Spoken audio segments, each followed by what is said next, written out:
Alors la formation, elle se passe en 1 an. On a la moitié où c'est en cours théorique et la moitié où on est en stage.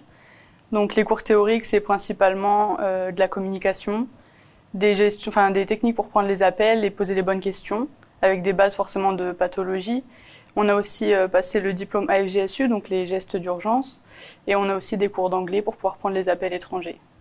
Et les stages, on a des stages dans différents milieux avec lesquels on est susceptible de travailler, comme par exemple les urgences ou les secteurs de soins. Et on a beaucoup de stages métiers dans les autres SAMU qui nous permettent de découvrir en fait les méthodes de travail de chaque SAMU. Alors donc les cours sur les pathologies, par exemple sur la difficulté respiratoire, la douleur thoracique. Il y a aussi sur nos différents partenaires, sur leurs missions, donc par exemple les pompiers.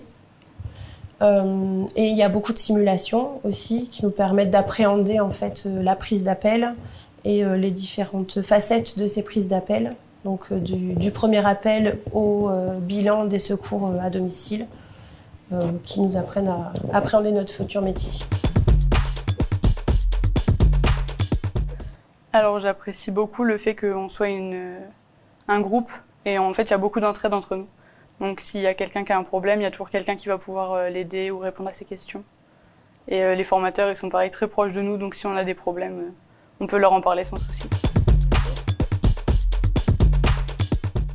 Elle est très intéressante, enrichissante et captivante. Il faut être assidu, travailler tous les jours, avoir envie d'apprendre et être curieux. L'ARM en priorité répond aux appels des personnes qui composent le 15. Donc on doit écouter, accueillir et analyser chaque appel.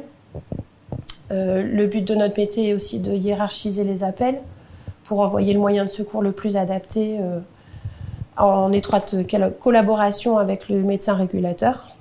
On prend également les bilans des moyens de secours qui sont envoyés à domicile et on fait aussi des transferts interhospitaliers.